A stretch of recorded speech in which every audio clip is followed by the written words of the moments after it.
Jokowi beserta termo-termonya sudah habis.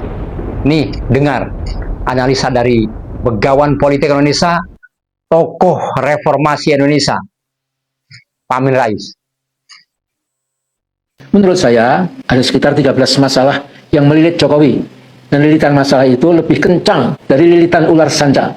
Pertama, isu ijazah palsu. Mau jungkir balik seperti akrobat di sirkus politik Indonesia, jungkir balik seperti apapun, Jokowi tidak dapat melepaskan diri dari tudingan ijazah palsu. Dan memang ijazahnya palsu. Kepalsuan ijazahnya itu tulen. Ini masalah pertama. Kedua, Presiden Prabowo sampai sekarang belum menjenguk Jokowi. Hal ini membuat makin jiut nyali Jokowi. Ketiga, tidak ada lagi para menteri berduyun-duyun sowan ke Solo seperti dulu, kecuali 2 menteri penjilat, Pratikno dan Muhadjir Effendi. Keempat, rombongan demi rombongan yang dulu setiap hari ngantri mau berfoto ria atau berselfie ria dengan Jokowi, bisa dikatakan sudah tidak ada lagi. Nah, mungkin rombongan itu bisa alami, bisa juga settingan, kita tidak tahu. Kelima, kasus hukum anak dan menantunya, saya kira juga mengganggu berat Jokowi. Kalau kasus-kasus hukum mereka akhirnya diproses hukum, habislah kemuliaan keluarga Jokowi. Keenam, IKN yang jelas mangkrak dan sudah jadi kota hantu, tentu biang keladinya adalah Jokowi karena tidak pernah didiskusikan secara matang di DPR. Secara otoriter, Jokowi pidato sebentar dan keinginan edan Jokowi disahkan oleh DPR. Jokowi adalah penanggung jawab pertama dan utama proyek gagal total IKN Nusantara di Kaltim itu.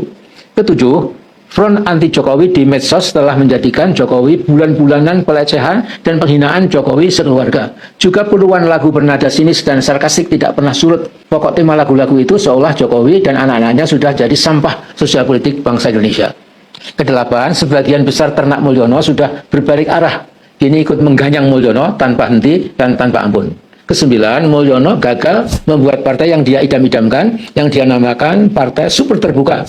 Nama partainya saja sudah sinting dan katanya ingin berlabuh ke PSI, partainya anak muda perkotaan.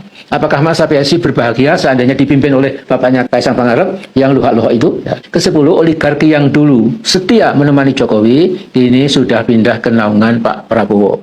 Jokowi yang sekarang sakit-sakitan merasa sunyi sepi sendiri. Dalam hati Jokowi merasa dikhianati para oligark itu. Kesebelas, Jokowi ketar-ketir karena sebentar lagi Parcok, Partai Coklat, kepolisian tidak lagi bisa Jokowi kendalikan. Polri pasti juga berpikir waras, daripada tetap membela Jokowi, sudah saatnya kembali ke jati diri Kepolisian Republik Indonesia.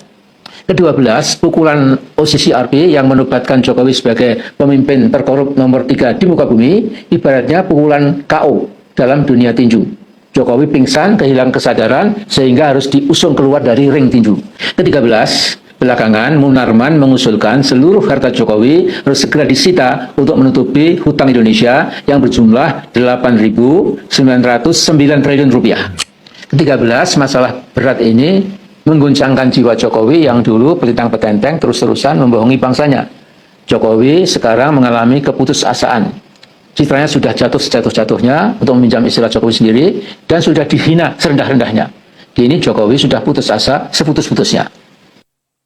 Ya, semoga dengan berakhirnya kekuasaan Mr. Mulyono ini, Indonesia damai dan tidak diadu domba lagi. Hidup Indonesia!